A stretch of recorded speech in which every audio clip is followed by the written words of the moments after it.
There we go. All right. What's up, y'all? My name is Patrick Ryan, and this is Across the Forge. I'm going to be talking to an old college buddy of mine, Dave Ritter. Do you prefer Dave or David? I noticed your Facebook was David. You know what? As you wish, because you Okay. guys called me a lot of things aside from those two titles back in college. So I'll take what I can get these days, right? All right, that sounds good. He is a documentary filmmaker. He does a lot of really, really interesting, cool things, a lot of controversial things that we're going to get into.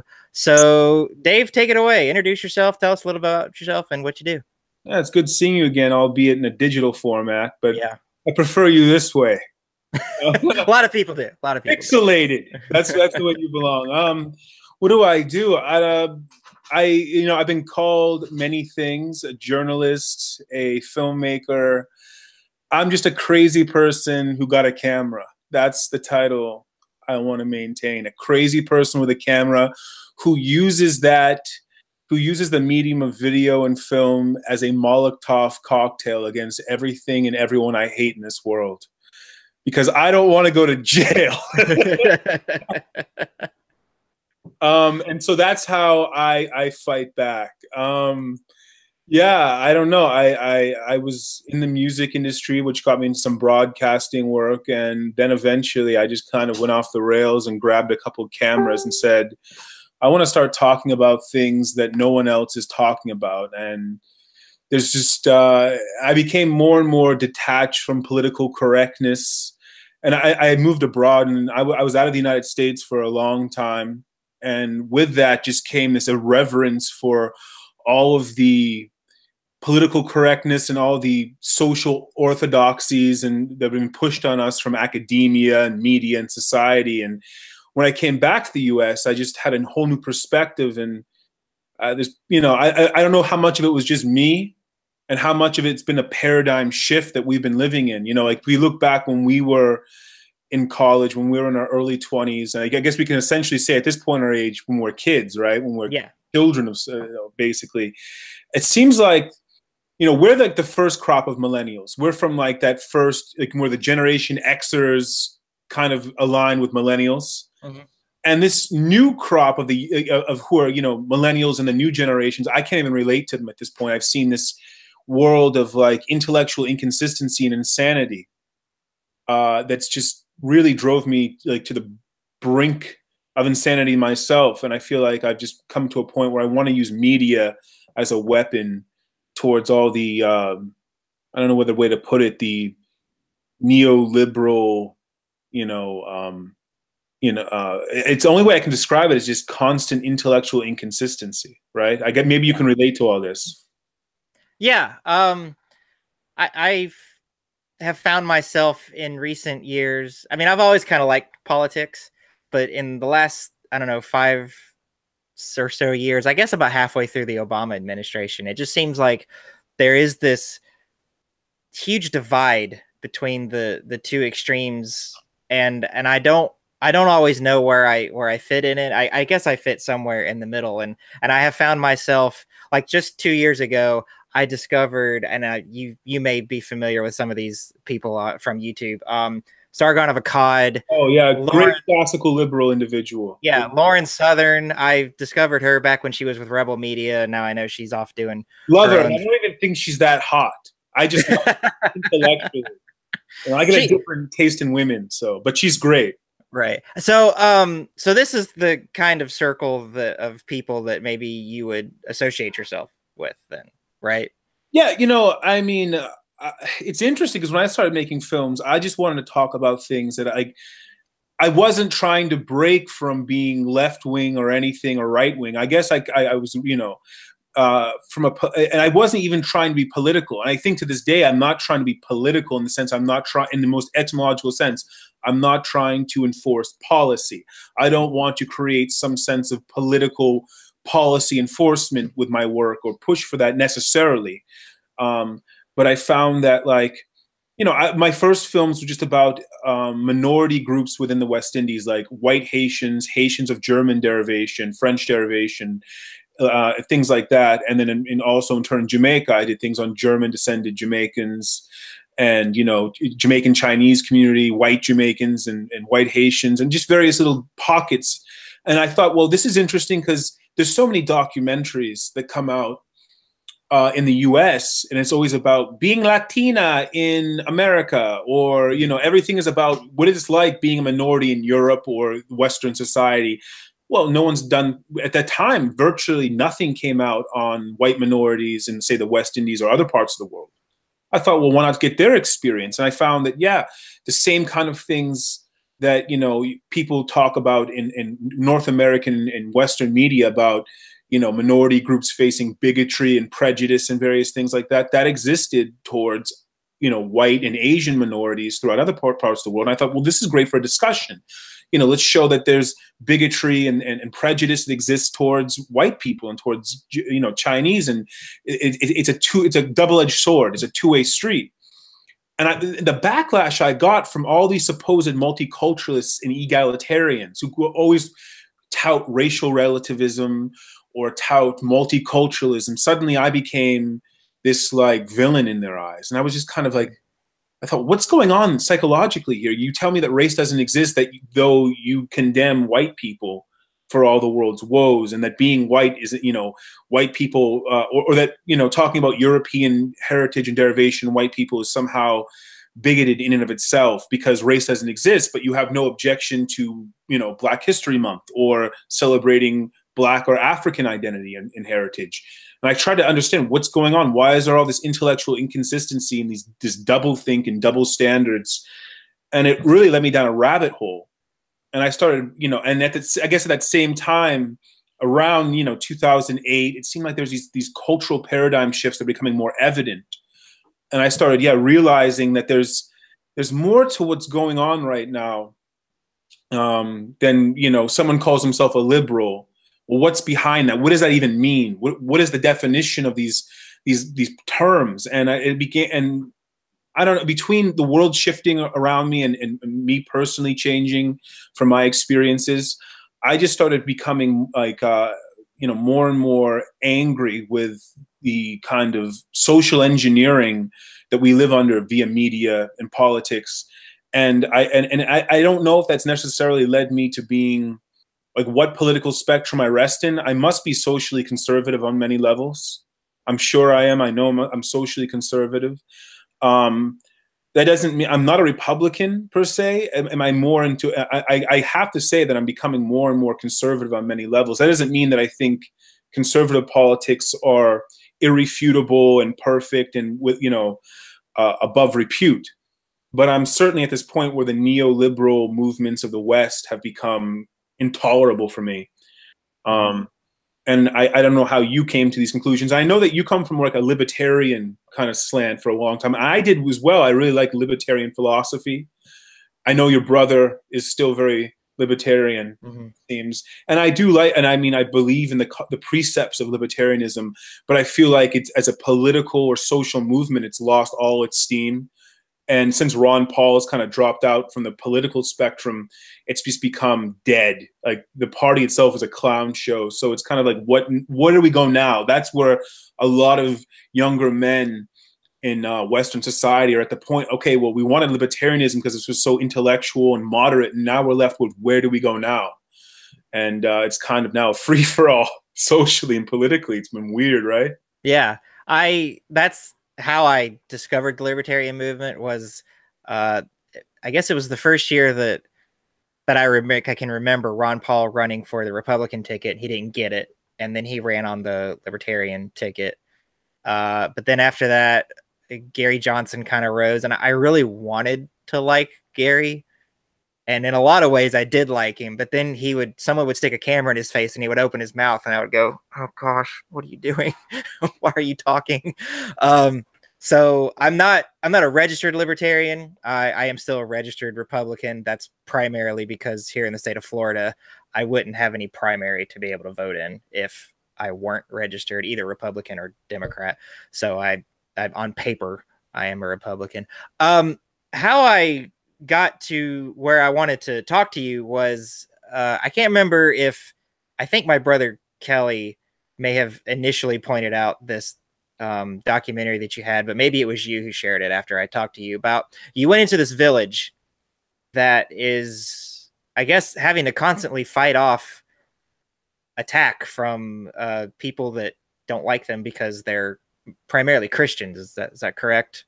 Yeah, well, it's again, it started as I was making films and I was seeing what was going on socially, like uh, you know, not only just parochial sense in the West, but I started seeing what's going on in the world, and back in 2012, even earlier than that, but 2012 to 2015, the conflict with ISIS in Iraq was getting really hot.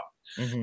And I remember just as I was touring with my first documentary, I kept running into people and I had a lot of friends of Middle Eastern Christian derivation, like Lebanese and so forth. And I actually made them through making some of my documentaries because, in Haiti, there's actually a Middle Eastern minority of Haitians, mostly of a Lebanese Christian and Syrian Christian background. I met some immigrants who were part of that community who told me about so much of the violence that existed and the conflicts between Christian sects and ethnic sects and the things that the Christian groups have faced. And that got me very interested. It was also interesting because you start to realize that, Christianity doesn't start and end with Catholicism and Martin Luther. Mm-hmm. It goes much further back than that, and that's neglected in Western Christianity and society. Churches don't even want to acknowledge that, Christianity is rooted all the way back into North Africa and the Middle East. In many cases, they have either a complete ignorance or a complete denial or ignore it. So that always interests me. But by the violence that I found out that Christians were facing in Iraq at the hands of ISIS became so disturbing. I mean, and ISIS was boasting of it and just making these horrific displays and videos of torture and massacre, things they're doing to children, to women, torching churches. I mean, I'm sure you've already known, seen it all.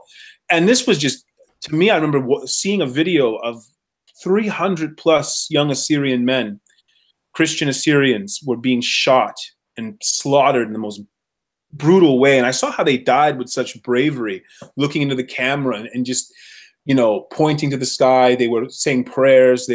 But they were doing it with such dignity. And it just made me so mad this was happening to them. And I remember just the fury and disgust I was in when I seen these men get killed. And I remember trying to talk to my peer group, who in my circles were primarily liberals and so forth. And they were just apathetic, or they didn't want to talk about it, or they're just disgusted and like, oh, they would condemn me for trying to talk about this. That's disgusting. I don't want to see that video. Or, oh, well, how can you post that? Take it down. But however, I mean, it was just bizarre. They were apathetic. And I just came to the point where I said, I need to go do something about this. And I need to get to Iraq. And through my circles and using journalist credentials, I eventually got myself out to Iraq. And through my circles, we found out that I was told about this village, and I was doing all these documentaries in little ethnic enclaves and villages. And I came to this ethnically Armenian village founded by Armenians, and now was a mix of Armenians and Assyrians. And both these ethnic groups in Iraq are all Christian. Armenians and Assyrians are, in the case of Iraq, all Christians. And they had reformed this small village that was destroyed under the Saddam regime in the 1970s, and reformed it about between 2005 2008. They kind of reformed this village from the dust, and had a small militia of 22 men, and were fending off every attack that came in their perimeters near their village. And there were a lot of other Christian militias in the area. And I was finding this really inspiring because it was great to see a breed of Christianity that actually, had a pair. I'm so used to these wishy-washy milquetoast, BS versions of Christianity where everyone's main thing is going to a room and having some like hipster and skinny jeans strum a guitar. Oh God, you're amazing. You are awesome and you're God.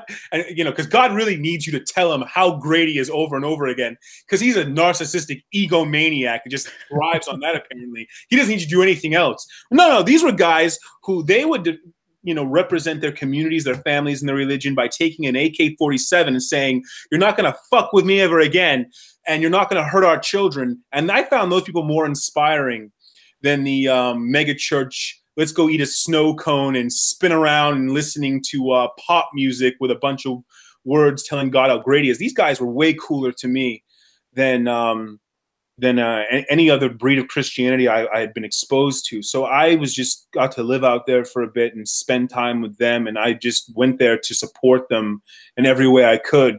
And I used, photojournalism and a lot of filming while I was there, and took that media back and made a documentary about this village called Havresk, or I'm trying to say it in a more traditional Armenian way, it would be Havresh. I screw it up every time, but but Havresk is phonetically is more. That's our Anglo-Saxon kind of, our Anglo way we put onto it, and it's this amazing place led by this former sniper in the special forces of the Iraqi army under Saddam. He's Armenian. He's an Armenian Iraqi Christian named Marat Vartanyan, and this man was like, he's a brother to me. When I was there, he protected me. To look out, I'm alive because of him. He looked out for us. He was like a father I never had. This guy was really amazing. And just with this bolt action 22 rifle that he built from just spare parts he got around. And a lot of these guys have rifles from World War I, like old Czech rifles, and from countries that don't even exist anymore, from former Soviet states, and just have taken on ISIS, all armed with AR-15s and really high-end gear, most of these guys in ISIS. And all the Christian militias and the Kurds were like fighting with bolt-action rifles from World War I. And I thought, these people, these are representations of what Christianity I would like to see. These are the real people. This is the real McCoy. And that's, to me, like the best representation I've seen of Christians in my life. And yeah, that was my time in Iraq. And I've been struggling to get back out to Syria and the Middle East, but it has not been easy. But I don't know, what else do I want to say about that? I don't know. I go off track and go on forever about this stuff. So no, this is good. I like this. How do you raise money to do this? Because like you said, this is probably not something that people are just dying to shower cash on you to go do. So how do you raise money to fund all of this? Initially, like my first documentary, like is for myself as an independent filmmaker, very grassroots. I raised a lot of money just by distributing my first film. I self-distributed it. And I was selling DVDs, doing online streaming for it. And I tour constantly. So I'll do a grassroots screening tour where I'll go to like art house cinemas, cultural centers, colleges, universities, and I'll just go across, Canada, US. I did a couple of events in like Germany and Jamaica, went around England, a tour in England. And that's where I got the funding to push myself out to Iraq. And now at this point, I mean, I put a lot of money into what I did in Iraq and really didn't get that back. There's revenues come in, and it doesn't make it easy because I do donate a lot of the money from my films to charity. I give like 30% of anything we made from my Have Rest screening tour and sales of the DVDs to the village. So it's like, it's not easy to make profit. And as you know, I mean, media, if you're out independent, you're not corporate, it is very difficult to yield a profit in this. Absolutely. Especially documentaries. And now that the topics I'm doing really don't fit the narrative that I think mainstream media really wants. Like, so how do I get the money? Like, if need be, I just work extra, blue collar jobs, and I'll just save it up, and it makes it tough. It's not an easy route, but it's one I've been doing since 2010 approximately, and it's grueling, but it's rewarding in many ways, and it's what I care about ideologically, and that's what all my documentaries are on. They're on things that I've at some level care about ideologically, socially, culturally, and it's kind of tough to do things on that level, because it doesn't pay the big bucks doing what you really believe in. But I can't see myself doing anything else. I really just don't appreciate much of mass media and the drivel we get from it. Yeah. Have you had any opportunities to, like, has anybody ever asked you to come be on a local television station or even something bigger like CNN or Fox or anything like that? Or I've got some fairly good press over the years. Like I've been with, I was on the cover of a major Armenian magazine. They got a cover story on it. Yeah, a lot of newspapers, a lot of magazines. You know, I've gotten a couple TV programs. London's been good to me, actually. It's been surprising with all the things in England you deal with. But I had some good stuff in England and a few TV programs. Yeah, so I get a fair amount of press. Most of it's more independent grassroots, but I've gotten some fairly large press here and there as well. I don't, yeah, it's just, I've run into some major people who've come to my events and screenings, and people from like mass media, big time people from, various companies and individuals. I even had one of the czars under Obama came, and she wow. really hated me.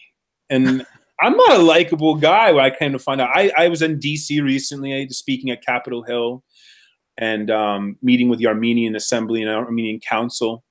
And so I've had some big engagements, but I don't know how to keep my mouth shut, and I don't play the political correctness game too often. I wear my heart on my sleeve, and I've got a prominent front jaw. I walk on my lower lip, and I've got a big freaking chip on my shoulder, bigger than a national debt. So it gets me in hot water. And yeah, like I said, I don't give a toss about anyone's political correctness. They can just shove it, and I'm gonna, say things as I see them. Call a spade a spade, and that doesn't help you. That doesn't help you in this world. People like yes men. They like empty suits. They like hatchet men. They want to hear that, you say jump how high kind of thing. I'm not good at it. I can't lick boot. No, I know what you mean. As you may or may not know, you can probably see it on the logo behind me. We are primarily a gaming channel that also is Christian. And so this show kind of dabbles in things that are a little bit not gaming, which is why I have you on here. But as you can probably imagine, a large portion of our audience does lean conservative. There are some liberals in the group. We try and keep the politics out of the community discussion. On the comment section of videos like this is where that kind of thing would happen. So a lot of people, and I know myself, I'm listening to what you're saying, but I'm not like in the thick of it. So I have it's weird to point at liberals and go, oh, you're in your little echo chamber and in your bubble. But then I look at my Facebook feed and I'm like, well, I'm in the same stinking echo chamber. It's just a conservative one or a conservative Christian one and not a liberal one. So since you're out there in the world doing it, is this shift or like away from political correctness that I see in my bubble, does that exist outside my bubble, or is it just my perception? I think right now, like a lot of people are just finding like the new neoliberal globalist mindset we deal with is just, it's going too far kind of thing. And I had a great time recently while I was touring this Havresk documentary to meet some really great people like amongst the Armenian diaspora. And a lot of them are like, Democrats or, of various other political breeds. And I met a lot of people who were like fairly socially liberal type individuals, but fairly rational as well, and I got to talk. I was in Portland, Oregon once when Trump won the election. I was out on one of my tours, and I got to talk to a few like of these, Portland, a very hipster liberal town. I got to talk to some of these people and found they're really intelligent and they have good intention, a lot of them. They're not necessarily bad people. They don't hate everyone around them. You get these representations on your feed, on your Facebook feed, and it's like everyone who's liberal is stupid. Everyone, and then they're getting their own feed. Everyone who's conservative is a hateful bigot who wants to kill you, and they're et cetera, et cetera. We're in a controlled paradigm. The left-right paradigm of the United States of America doesn't exist in the rest of the world. I mean, I should say Western society. Western society is kind of bogged down with specific agendas and politics. You can go out and meet communists in the Middle East who don't have anything in common with like the cultural Marxist, the Marxist crowd of this country. Like you will meet communists and Marxists who are also nationalists who love their heritage, society, and culture. unlike Marxist in Western society, they're kind of they're rigged to turn in on their own society. It's not necessarily the case in other places. Not all socialists are Marxists, for that matter. You meet grassroots socialists who actually reject Marxism. And, you know, it's interesting. And you go through these spectrums, you find out the political spectrum we live under is very controlled. And I find there's also like what would Thomas Jefferson say? That power corrupts, but absolute power, absolute power corrupts absolutely, kind of thing. I screwed that up. God, I'm an idiot. Told you, I'm under sleep well enough. But anyway. No, it was right as far as I could tell. Yeah, but the idea of this is that, you know, I've seen problems within what you would call in this society right-wing politics. Like, I subscribe to nationalism, and that's very controversial to say. I believe that nations of people have the right to a preservation of their identity, culture, and heritage and self-determination. That doesn't mean I believe they should go, you know, insane and purge their society of anyone who's not like them. It just means I believe in people having the right to care about their nation and have a vested interest in its future. That's all I mean by it. And so whether that's civic nationalism or that's ethno-nationalism, I'm not opposed to it in reason. But I've met nationalists who are completely intolerable and insane. Like, when I was promoting my documentary I was going to be doing in Syria, I'm still planning to do in Syria. It's been very difficult to get in, but I hope to be in Syria within the year. And talking about what the Christians have faced. Again, there's amazing Christian protection forces out in Syria right now as well. When I was proposing this, I had someone from a nationalist camp say to me, why should I care? It's just a bunch of shitskins killing shitskins. Let them all die, kind of thing. Or I can't tell you, even neocon Republican conservatives I've talked to have said things like, we should just carpet bomb or nuke all of the Middle East, and like say insane things like that. And it's like, well, you're literally going to say that everyone there has no worth or value. And I try to explain to them, you would also be killing, you know, Christians and various ethnic groups, and people have, you know, and so these kind of problems of polarization, generalizations, they exist on both ends of the spectrum. You know, that's not me trying to, you know, be on the fence and say, oh, well, you know, liberals are really bad, but, you know, conservatives are also bad too. Therefore, now I'm, you know, intellectually superior. That's kind of what a lot of libertarians I find do. It's like, I don't agree with anyone, therefore I'm really smart. Yeah. Oh, I do think neoliberal ideology is off the rails and stupid. I do think that, but I don't think everyone who subscribes to it's necessarily a bad person.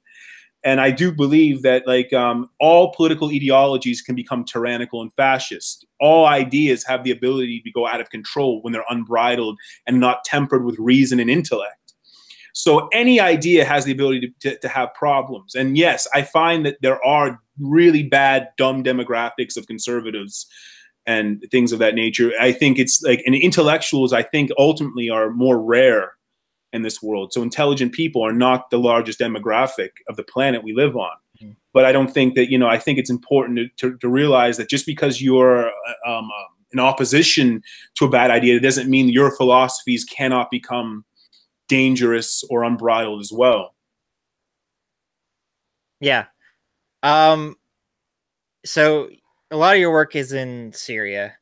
I don't personally know a whole lot about the area. In fact, if somebody held up a map, unless Syria was written on it, I don't even know that I could point to it and go, oh, there it is.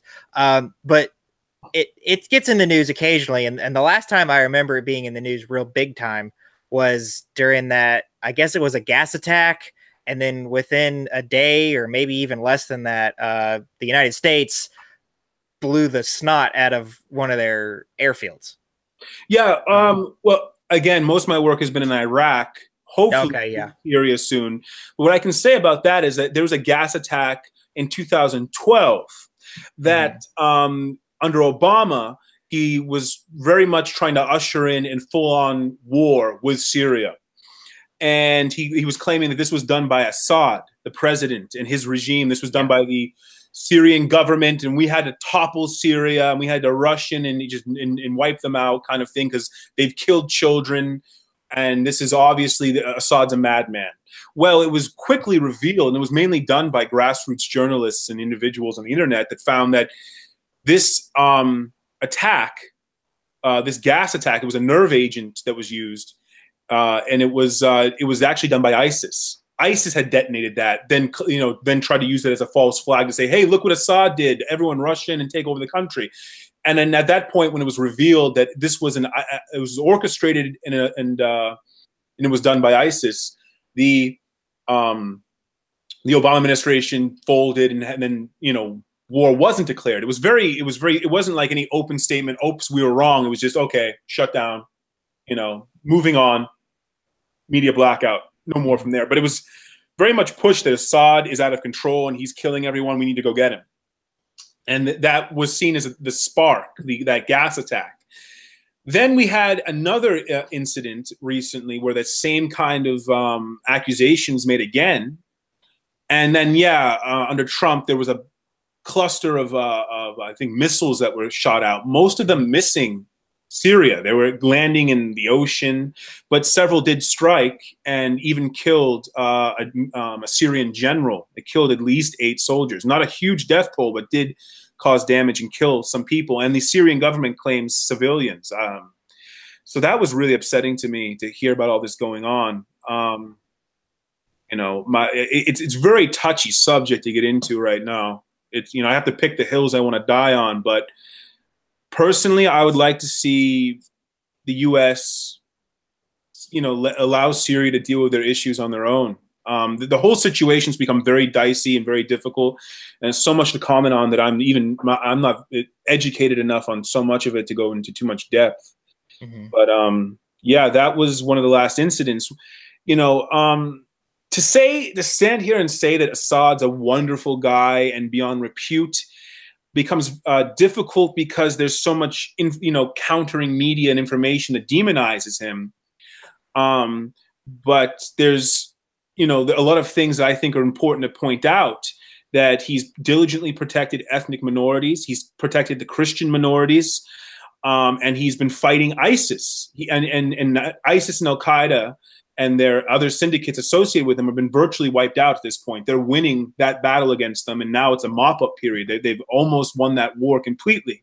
Mm-hmm. And I would see, why wouldn't we want to support someone doing that? They're fighting the enemies who've declared violence against us and have inflicted violence throughout the West and horrible killings. Why would you go after the individuals and the governments who are fighting against this? I found that absurd. And I also find it absurd that people are more interested in our country than about a Christian baker who didn't bake a cake for a gay wedding. And that becomes like a huge issue for, again, the neoliberal crowd to march the streets, crying their eyes out, acting like there's a massive injustice in this terrible, terrible nation we live in, this terrible Western society. But when you ask them the same question, how do you feel about ethnic minorities and Christians being killed by ISIS? They're not so vocal all of a sudden. They have little to say. It was interesting when you said that ISIS is, at least in certain parts of the world, and Al-Qaeda or Al-Qaeda, however the heck you pronounce it, is been practically wiped out. I wasn't really sure. I know that ISIS and other terrorist groups don't get talked about in the news very much, but I wasn't sure if it was because they're being mopped up or if it's because it's just more interesting to complain about Trump than it is to complain about ISIS. So I'm like, well, is ISIS not a problem, or is Trump just an easier target, or, whatever the target of the day happens to be. So what you're saying is a lot of this, I mean, like, it's not like the terrorism over there is not a problem at all, but it's not nearly as bad of a problem as it used to be. Well, in the case of Iraq, ISIS as a political organization and military unit has been wiped out effectively. That doesn't mean there's still not syndicates and cells that are in some small groups of them that can still be operating in a crypto sense, but they've effectively been wiped out there. Almost done in Syria. There's still a problem in the Philippines. There still are a lot of battles in the Philippines against them. And now we're seeing areas throughout sub-Saharan Africa and North Africa where they're still prevalent. So I wouldn't say they're gone from the globe. They've been splintering out and reforming in different places. And this is, this is still a problem. It's just they've had their asses handed to them quite a bit in the past 5 years. and a lot of that's due to local, not the U.S. government. You know, a lot of the local governments and militias, a lot of civilian militias, Kurdish, Armenian, Assyrian protection forces fighting to protect their communities, the Syrian government, the Iraqi government, and so forth. And yeah, some bombing campaigns done by Russia and the U.S. have been a big help as well. But no, again, I actually wrote an article about that point you made. They want to bitch more about Trump than about, you know, Christians and ethnic minorities being slaughtered across the world. You know, you know, I wrote an article about, imagine if the amount of funding, media, and time and effort that was given into attacking Trump was given into attacking ISIS, you know, from 2012 to 2015, 16, when they were very strong. Where were all these social justice activists in that time period? Where were they? Because it's been crickets from them. Mm-hmm. But when it comes to talking about Donald Trump, oh, they're in the street, they're tough, they're not afraid of anything, are they? Because they know where the real threat is. They know it's conservatives. That's the real threat. But when it comes to talking about ISIS, it's just like, oh, well, I don't have much of opinion on that. Or the people I've known in my life, when I brought up these things, they would actually, a lot of them said they don't even believe that Christians were being killed in the Middle East. They just thought that was just propaganda and that couldn't happen. But then I said, so, you know, how do you feel? So yeah, kind of like I said to them, like Adolf Hitler, right? Killing lots of Jewish people. Just that didn't happen. Well, of course that happened. Well, then why are Christians being killed? I think that's just going back to like the weird dichotomy we live in of like people having great indignation and passion for a certain demographic, but not another. I just find it so interesting when people say that they, you know, they believe in egalitarianism and ethnic and racial national relativism. They seem to be very apathetic when we talk about violence against, say, South Africans of white, you know, European derivation like Afrikaners. If you talk about the violence they're facing, it's excused or ignored. And we talk about Christian demographics being killed by Muslims, suddenly there's like a totem pole. I can't be that interested in that subject. You know, they have to kind of pick who they care about the most. And I think a lot of this is dictated by media. We're so tied to televisions and mass media that they become our new church. They're the new church of the society, and the talking heads are the priests. And people only care about what they're told to care about. Isn't it? It's just strange. So yeah. So if someone's watching this and they want to help, they want to help either you personally, specifically, or help some other way, what's the best way to go about that?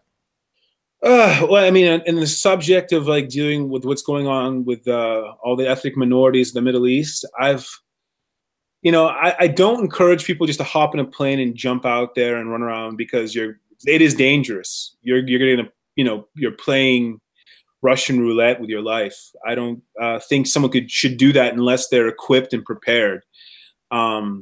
And being that you're a gaming channel, you've got a lot of guys who sit around playing Call of Duty all day long. I think that makes them qualified to jump out into the front lines. And sorry, guys, I don't know if anyone told you, but there is no kind of reset in real life. And you can't just throw on a medical pack and pull out a bandage and then all of a sudden, you know, power up again. It's right. A lot different. So I don't, you know, I think that, you know, work within your means and what you know. I think at this point in Syria and Iraq, people have got it handled right now. In the case of, you know, other places within Africa, I can't speak in authority. I know ISIS is still prevalent and rising up in some areas. And, you know, I couldn't tell you how to deal with it there. At this point, I think the best thing you can do is be aware of what's been happening to other Christian minorities throughout the world. You know, if you have a passion in it, share it with people. And I mean, there are ways to donate. There's the Iraqi Christian Relief Fund. You can donate to various churches. There's a Syrian Orthodox churches and their councils. You can give, you know, donations to them. The Armenian Orthodox Church, you can donate to them. You can donate. I'm working with a charity called Echo 612, and it's run by a friend of mine who I met on the ground in Iraq, and he's helping the village of Havresk. At this point now, it's a rebuilding time for them. Now it's rebuild the churches, rebuild your homes and businesses, get farming and business and agriculture going again. It's kind of a rebuilding period. So now it's a time of trying to get back to stability and security. And if you're going to do that, I mean, if you are a specialist, if you're a dentist or a doctor, get involved with an organization on the ground, do it smart and go with the right people. I didn't go with an organization. I have had representation and organizations help along the way, but I hit the ground with a few friends and, you know, people I know who spent a lot of time on the ground, and that's how I got my experience. I just hit the ground running. And I don't recommend that everyone does that, right? If you're former military, there's things you can do. Be aware of the laws. Don't go around, you know, thinking you can just ship weapons and guns in to, just because they say, oh, they're good people. Well, you're still going to go to jail. You're still going to end up, you know, in prison. And so don't go think you can just ship weapons out, or you can just jump in the front lines and fight. There's a lot of laws that that are relegated around this. There's ITAR laws. So learn the ins and outs. But yeah, former military can be a big help. There are foreign protection forces that were active, and some are still active. Be very careful who you get involved with, because there are people who will sell you out and use you. There are honey traps. There are people looking for naive young people, and they'll just use them as cannon fodder. So be cautious of these things. There's also really legitimate, great people and organizations on the ground as well. So the Iraqi Christian Relief Fund, I've been told, has a great reputation, and there's a lot of things you can do. So get into it and start getting the media. There's try not to just endorse every Tom, Dick, and Harry who has an organization out there. I'm trying to think of the best organizations. But I guess like me, like I just kept going through different routes, and I found the right people, and I went with my gut. Not the most intellectual and methodic kind of way to go. I admit that. So I just think people should know to be safe and not be foolhardy and stupid about it. But whether it's donating money or doing something on the ground, I'm a medic. So that's something I can always use to help people. If you have medical specialties, that's a huge help. And find organizations you can get with and then help people that way. Cool. All right. I'm going to geek out a little bit here. What do you shoot on? What kind of camera you got? The same one Steven Spielberg uses. He made Star Wars with. 10 of those. Every nerd does like, Steven Spielberg didn't do Star Wars. What is wrong with you? You know, it's funny because like I use very minimalistic gear, and I intentionally, I want to, because when the places I filmed, I've had so many problems, like in the West Indies filming, people throwing rocks at my cameras, throwing rocks at me because I'm filming. And when you're like one of the only couple hundred white people in a major city, you stick out like a sore thumb. And if people see you filming, they become there's a lot of suspicion people have. They think I've had people think that I'm a Cuban infiltrator, or I'm an infiltrator from the CIA or FBI, or I'm a Dominican militant, or like they'll think everything they can think of you. So like I want to keep a low profile. So I keep a very small camera. A Sony Handycam kind of thing comes in really handy, really great. You know, I started with a ZR-800 from Canon. It was a mini DV. And these are like just small handheld cameras that are yay big. And I want that because you know, it's great, like especially if you run into authority figures and they don't want you filming, they might think like, oh, he's got a toy in his hands. That's like a tiny little camera. It can't be, because people have this fallacy. Oh, it's a big camera. It's a big production. He's important. Well, I mean, you can use a tiny camera and you just make up a story. Oh, I'm a college student. That's working for the time being. I'm getting kind of old now. I have to admit that. The whole college student line's not going to work much longer. But I was like, oh, I'm a college student. I'm doing a sociology project. Make something up. I use a shotgun mic it's a Sennheiser. Great for just picking up sound in general. You can also use it as a great interviewing mic if you position it right. You know how to position it. And that's about it. A couple of tripods always come in handy. Sometimes, you know, if you're going to move quick, you don't even want to have a tripod with you, because if you're in dangerous situations or difficult situations, you know, you want to get a mounted shot. I recommend people do that. but find you can be creative. Put it on a table, find an area you can rest your camera on, or you just hold it tight and get moving. Because a lot of the shots I have to get quick. I've been a lot of like even shots people think are just benign, easy things to shoot. I remember when I was shooting a documentary in the Jamaican Chinese community. I went to the Chinese cemetery and I wanted to get shots there. But the problem is that the cemetery was in a very harsh area of a ghetto in Kingston, Jamaica, that was controlled by a gang. And if you didn't get the Don's permission, you're liable to get shot. So I literally ran out and filmed. In 15 seconds, I had to get the shot of the front gates of this old Chinese cemetery in Jamaica. And so people think, well, why didn't you get any more shots? Because I almost got shot. I almost got shot getting the shot. Yeah. So and the people were all staring. It was getting really tense. My friend who was with me in the truck said, "You gotta get going, Dave. You gotta get going." And I just took it and I 15 seconds and moved. So that's what I like. Something that can get me moving and quick. Yeah. Have you actually been shot at before? I have had a few incidents, yeah, where I was going through a street. Rival gangs were in a crossfire, had to turn around real quick, things like that. Trying to think of getting shot directly at. No, I haven't got any bullets whizzing too close to my head anytime lately. But I've been in a lot of incidents where a lot of gunfights were, breaking out, and that would make things always difficult. Yeah, back in Iraq, we had a lot of Apache helicopters firing off missiles at some ISIS perimeters, and that were a few kilometers away. That's always interesting when you can it's amazing how powerful, even after 3 to 5 kilometers away, you start hearing how loud these reports are. But haven't had anything. I'm trying to think of, I wish I had a story where I had a bullet whizzing right past my head. I'm trying to think of a good one. But there must have been something like that. I've had some violent, dicey situations, and various scenarios and situations, but not getting shot at too directly. No, it's always been in the vicinity and having to divert around a different route to get away from it. Mm-hmm. Do you travel armed at all? Well, yeah, depending on the situation scenario, people should have protection. Keep in mind, there's laws regulating that.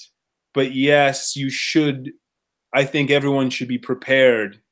In any scenario, I'm very pro Second Amendment. I'll put it like that. Yeah, there you go.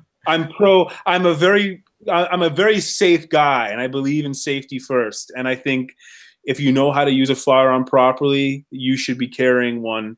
Again, I'm not Mr. Open Carry. Don't be an obnoxious dick, with your M60 belt-fed machine gun going into Starbucks, but your rocket-propelled missile launcher, your grenade-propelled missile launcher. But I do believe that everyone should, within reason, everyone should be prepared, and especially in situations like in places where I go. It's good to have protection. Mm-hmm. Have you ever run into any other Americans or U.S. military when you're out there in the field? Yeah, all the military I've met in Iraq are former military. They're a good friend of mine is an Army veteran. He's all the way back from Vietnam, and he just can't get enough. He's a Vietnam vet, and he's been spending his life on all these excursions and missions, almost like in philanthropy, to help people. He then went off to somewhere in South America for a while. He was in Rhodesia before it became Zimbabwe to help the Rhodesians in their fight against the communists, who eventually, with Robert Mugabe, took over. And that's where I met this guy in Iraq, and he really wanted to go and help the Christian security forces. And he's one guy I met, U.S. military. In Iraq, I almost never met any U.S. military. And it was interesting because most of them were in the Baghdad area, and I was in northern Iraq. And all these guys in Baghdad were under orders just to stand down and stay in the green zones, which most were very frustrated about. It was, but they were just doing nothing but playing cards all day and, you know, drinking whiskey. I didn't see any U.S. military, but there were like former military volunteering in a lot of the Kurdish and some of the Christian militias up in Iraq. And yeah, I didn't meet too many. It was a small number that were currently there. I think it was approximated to be like 150 to 200 at that time. Mm-hmm. But there definitely were some Americans out there, some Canadians and Brits as well. And as far as Americans, are one of my, you know, my contacts and my friends on the ground were some American photojournalists. I met a German missionary while I was out there, a Spanish journalist. Yeah, you meet all kinds of interesting expats and foreigners from all over the world. It's very interesting. You meet these eccentric and interesting people when you go out to these very strange places, and they stick out like sore thumbs, and you kind of can gravitate to them. You're in the same circles. You meet some interesting people. I met I didn't meet her, but I met her crew. A French woman was out there doing acupuncture. She ran an acupuncture program that went around Iraq to help all the impoverished areas of people who were sick, and she was doing acupuncture for them. Pretty interesting. Yeah. Yeah. Well, it's really interesting. They kind of, when you go to really remote or exotic or strange or difficult places, you meet some interesting expats, you know, and you find you got to be a little crazy and weird, right, to go out in a place like that. It's kind of like, so it attracts some very type A personalities, or it attracts eccentric people and all kinds of interesting guys. Like you kind of see them in Indiana Jones films or like adventure films, like that weird guy that has that little general store out in the edge of civilization kind of individual. Right. You see a lot of people like that. I guess I'm one of those people. I'm, yeah, you know as well as anyone else, I'm pretty crazy. So I think you'd have to want to be like, I'm going to get a camera and go out somewhere where I might get shot at and just record. Yeah, I think it comes to my advantage. I harnessed my insanity to help me through life. That's what I've done. Well, cool. If anybody wants to see any of your videos, or you know, what do you got out there on the internet? Where should people go? Yeah, if you go to havresc.com, HAVRESC.com, you'll find my latest documentary on the village of Havresk we were talking about earlier, the story of Armenian Christians in the village they formed and how they've been fighting back against, you know, the Islamo-fascists, ISIS and people like that. I have another documentary called Germantown, The Lost Story of Seaford Town, Jamaica. And you go to germantownjamaica.com, and there's trailers there, there's DVDs. We're doing a screening tour. I'll be doing a photography exhibit in Massachusetts coming up at the Lawrence Essex Art Center in Massachusetts this month. I'm going to be Cleveland, Ohio this spring, I think May, where I'll be doing a screening for and a lecture on Germantown, Jamaica. And that's all those screenings are updated on the websites and Facebook pages for each film. I'm going to be in Boston, Massachusetts, doing a Germantown, Jamaica screening, and London, England as well, all this spring and summer. And we have another one for the Havres documentary at Cornell University in New York, and that's coming up this spring as well. So I'm going to be back to touring, and if anyone wants to go to any of those events, they're welcome to. As well as if you want to get a DVD, you're welcome to go purchase one. I give 20% from any DVD sale to a NGO that helps Seaford Town, Jamaica, Germantown, Jamaica. And another one for Havres, that's 30% goes to a charity that works with them from any sale. So trying to do what I can to invest some of that money to help some of the people along the way. And other than that, I would love to get some more support for my future work in Syria, hopefully going to a few other places in the near future. So if you check out those websites, you can get on my mailing lists. And I don't know, heck, if you want to send me a friend request on Facebook, you can put my Facebook up. I was keeping it hidden for a long time because I got so many people who just hated me, just joined up just to screw with me, but whatever, you know. I'm thriving on the hatred. I'm lapping it up. I love it. You kind of have to these days. So, The salt. I just want to get that salt. all right. Well, links to all the stuff that Dave mentioned and plenty of other stuff will be in the video description below this. So if you don't have to sit there and write it all down, it'll all just be there, and you can go click that. I think that's going to do it here for us. We've been talking for about an hour. So thanks, Dave, for coming and talking. This was really cool. I like doing stuff like this. It's nice to take a break from talking about Call of Duty or whatever nonsense it is that I'm doing most of the time, and hear that there's some really neat stuff going on out there. So yeah, thanks for your time. I appreciate it. Well, I'll say this is that video games have been the last refuge from BS, being pushed in our media. Mm-hmm. But now with people like Arnita Sarkeesian and all those wackos in the feminist brigade, they're sure to screw that up for all of us pretty soon, which they have already doing. So protect video games, because that's like the last vestige of art for the 21st century. That's that music's gone downhill. Everything's going downhill. Video games are the last interesting artistic medium and fun thing for us. They want to take it away from us. Keep it. Don't let them take. I don't play video games very often, but I see the importance right now. They've become important. So yeah, absolutely. Right. So, all right. Well, thanks, and thanks for watching, everybody. We will see you on the next episode. Have a good one.